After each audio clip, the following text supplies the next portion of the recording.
Welcome back student, this is Garima and welcome to my channel. So आज की इस video में हम chapter number 3 of class 8 NCERT करने वाले हैं, जिसका टॉपिक है अंडरस्टैंडिंग क्वाड्रिलेटरल्स। लास्ट वीडियो में हमने कुछ डेफिनेशन और इम्पोर्टेंट टर्म्स जो थी वो डिस्कस किए थे कि कॉन्वेक्स पॉलीगन्स, कर्व, ये सब हमने डिस्कस किया था। अब आज के इस वीडियो में हम कुछ और प्रॉपर्टीज डिस्कस करेंगे जो कि पूरे चैप्टर पे अप्लाई होती है, तो ये प्रॉपर्टी अंडरस्टैंड करना बहुत जरूरी है। और अगर आपने पहले वाला वीडियो नहीं देखा है तो मैं उसका लिंक आपको डिस्क्रिप्शन बॉक्स में प्रोवाइड करूंगी, so please have a look. Now let's start. आज की जो प्रॉपर्टीज हम पढ़ने वाले हैं वो है angle sum property and exterior angle sum property of a polygon. किसी भी पॉलीगन की एंगल सम प्रॉपर्टी क्या होती है, एक्सटीरियर एंगल सम प्रॉपर्टी क्या होती है, वो अभी पढ़ेंगे। और ये जो एंगल सम प्रॉपर्टी है ये आपका 3.1 क्वेश्चन नंबर 4 का यही कॉन्सेप्ट है। 3.1 question 4 is based on the same concept of the same property. So let's start. अब angle sum property of polygons क्या होता है, नाम से मालूम चल रहा है कि जब हम एंगल का सम कर रहे हैं, सो पॉलीगन के इंटीरियर एंगल से उनका जब हम सम कर रहे हैं तो वो सम कितना आएगा, it would be how much. तो इसके लिए तो पहले हम लास्ट ईयर का रिकॉल करते हैं। 7th स्टैंडर्ड में हमने पढ़ा था angle sum property of triangle. Angle sum property of triangle क्या होता है, we know that sum of measure of all the angles of triangle is 180। ये हमने पढ़ा था लास्ट ईयर 7th में कि जो भी ट्रायंगल है उसके इंटीरियर एंगल जो होते हैं उनका सम कितना होता है 180। अब आज हम बात कर रहे हैं पॉलीगन की। So polygon angle sum property of a polygon states that the sum is equal to n minus 2 into 180। कोई भी पॉलीगन के जो एंगल होंगे उनका सम कितना होना चाहिए, n minus 2 into 180, where n is number of sides. n क्या है हमारा, नंबर ऑफ साइड्स है, n is our number of side. Now यहाँ पे ये बात रखना, ध्यान रखिएगा कि जो ये सम का फॉर्मूला है it is regardless of the shape of the polygon. आपका पॉलीगन किसी भी शेप का हो, whether it can be quadrilateral, pentagon, hexagon और एनी शेप। क्वाड्रिलेटरल में भी square, rectangle, any shape, but the formula will remain same. The sum of interior angles of polygon is n minus 2 multiplied by 180 degrees। ठीक है, तो इसको हम देखते हैं कैसे। और n क्या होता है, n is number of sides of that given polygon. So अगर मैं 3 साइडेड पॉलीगन लेती हूँ, 3 sided polygon is our triangle. 3 sided polygon हुआ हमारा ट्रायंगल। अब ट्रायंगल में 3 है तो n की वैल्यू क्या आ जाएगी हमारे पास 3। 3 minus 2 into 180, 3 minus 2 is 1, 1 into 180 degree is 180 degree। So यही हमने लास्ट ईयर पढ़ा था, that sum of angles of triangle is 180 degree। So hence proved, हमने यहाँ पे प्रूव भी कर लिया। अगर हम 4 लेते हैं, 4 साइडेड पॉलीगन लेते हैं जो कि हमारा होता है कोई भी क्वाड्रिलेटरल। सो क्वाड्रिलेटरल हम निकालेंगे n कितना हमारा 4, because quadrilateral is a 4 side. So 4 minus 2 into 180 degrees. 4 minus 2 is what? 2. 2 into 180 is 360। So हम देखेंगे कि जो क्वाड्रिलेटरल है, क्वाड्रिलेटरल के इंटीरियर एंगल्स का सम कितना होता है, 360 होता है। सिमिलरली हम पेंटागन के लिए ट्राई कर लेते हैं। For pentagon 5 sides are there. So for pentagon 5 minus 2 into 180, 5 minus 2 is 3 and 3 into 180 is 540। So like this you can find the sum of angle of any polygon। किसी भी polygon के interior angle का सम आप find out कर सकते हैं ये formula use करके। ये इंटीरियर एंगल का ही फॉर्मूला है, इसको एक्सटीरियर एंगल पे मत लेके जाना। Keep in mind this is for interior angle. Now ये तो हो गया हमारा फर्स्ट प्रॉपर्टी। सेकंड प्रॉपर्टी जो हमारा है that is exterior angle sum property.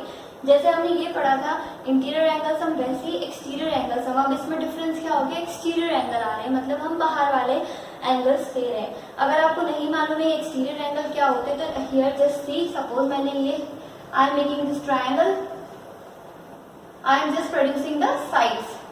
अब ये बाहर जो भी एंगल बना, ये एंगल बना, ये वाला एंगल बना, ये वाला एंगल बना, तो दीज आर एक्सटीरियर एंगल। मतलब ट्रायंगल की साइड को, किसी भी साइड को अगर हम प्रोड्यूस करेंगे, एक्सटेंड करेंगे, तो जो एंगल फॉर्म होगा that is your exterior angle.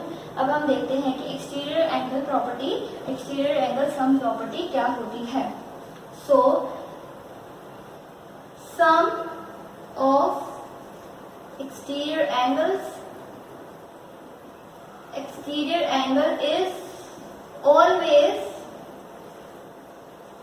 360 degree.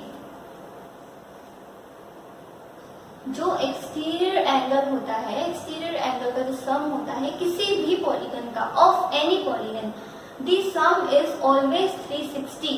This sum is always 360। It is regardless of number of side. आप चाहे कोई भी पॉलीगन ले लीजिए, quadrilateral, pentagon, hexagon, heptagon, decagon, any sided, कितनी भी साइड हो, कितना भी साइड का पॉलीगन ले लीजिए, उनका जो एक्सटीरियर एंगल होगा उसका सम हमेशा कितना होना चाहिए, 360 डिग्री ही होगा। Always it is 360 degree, not less than that, not more than that. Okay, it is, this sum is regardless of sides of polygon. So ये हमने एक और पढ़ा कि ये है 360 डिग्री। सपोज इसका हम एक एग्जांपल, इसका हम एक क्वेश्चन कर लेते हैं जो कि एनसीईआरटी का ही क्वेश्चन है हमारे पास। ये है x, this angle is m, this angle is n, this is 125 and this angle is also, ये वाला जो बाहर वाला एंगल है, this is also 125। Now how to apply this property over here. यहाँ देखेंगे अगर ध्यान से इस ट्राइंगल में, तो x 125, 125, these all three are exterior angle. ये तीनों क्या हो गए, हमारे एक्सटीरियर एंगल है।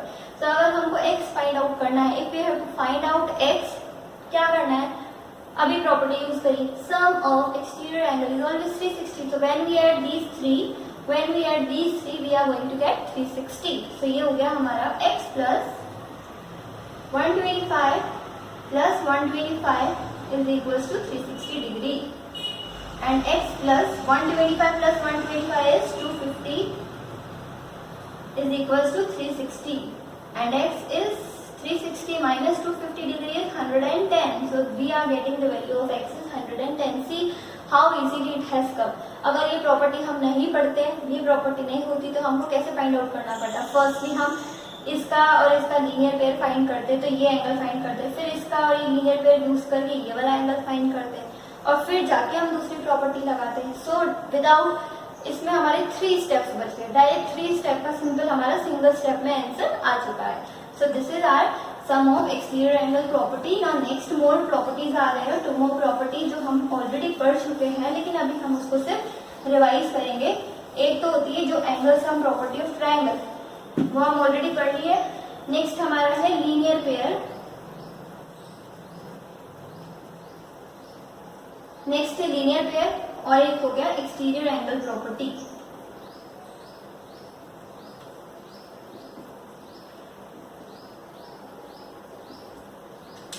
लीनियर पेयर हम ऑलरेडी 7th में पढ़ चुके हैं, लेकिन एक बार रिकॉल कर लेते हैं what is the linear pair. Linear pair क्या होता है, एक ऐसा एंगल जो कि एक स्ट्रेट लाइन पे बना हो, मीन ऐसे लीनियर पेयर होना चाहिए। जैसे कि ये वाला एक मेरा स्ट्रेट लाइन है, अब इसमें मैं एक और रे डाल रही हूँ। So this type of setup is known as linear pair. Means एक स्ट्रेट लाइन पे जब दूसरा रे क्रॉस करता है तो वो क्या बनाता है, linear pair. So linear pair हमारा क्या होता है, sum is 180 degree. Linear pair के अंदर जो एंगल्स होते हैं, the sum of angles is 180 degree. Means ये हमारा लीनियर पेयर है, ये वाला एंगल x है, ये वाला एंगल y है। So we don't know what is x and y, so what we can do say according to this property that x plus y is 180 degree, means this angle is equals to 180. This is your linear pair property. अभी next है exterior angle property. Exterior angle property भी हम already पढ़ चुके हैं, लेकिन फिर से एक बार रिवाइज कर लेते हैं कि एक्सटीरियर एंगल प्रॉपर्टी होती क्या है। So what is exterior angle property, that sum of interior opposite angle is equal to exterior angle। जो आपका एक्सटीरियर एंगल होता है उसका मेजर कितना होता है, उसका मेजर होता है हमारा इंटीरियर ऑपोजिट एंगल्स के सम के बराबर। एक सिंपल इसका एग्जांपल लेकर हम ट्राई करते हैं। ये हमारा है ट्रायंगल और ये हमारा हो गया एक्स्ट्रा एक एक्सटीरियर एंगल। तो ये जो एक्सटीरियर एंगल है इसका सम कितना होगा, ऑपोजिट इंटीरियर ऑपोजिट एंगल। ये इंटीरियर वाले एंगल, ये 3 इंटीरियर एंगल हो गए, अपोजिट मतलब कौन से, सामने वाले। सो इन दोनों का सम होगा इसके बराबर। Suppose this is 50, this is 60, so x is equals to 50 plus 60 that is 110 degree. So ये हो गया हमारा एक्सटीरियर एंगल प्रॉपर्टी। तो आज हमने पढ़ा इस चैप्टर वीडियो में angle sum property of polygon, exterior angle sum property of polygon, linear pair हमने पढ़ा और एक्सटीरियर एंगल प्रॉपर्टी भी हमने पढ़ी। सो स्टूडेंट्स आज के इस वीडियो में इतना ही। बाकी जो भी कॉन्सेप्ट है हम नेक्स्ट वीडियो में कंटिन्यू करेंगे। And please like and subscribe my channel and click the bell icon.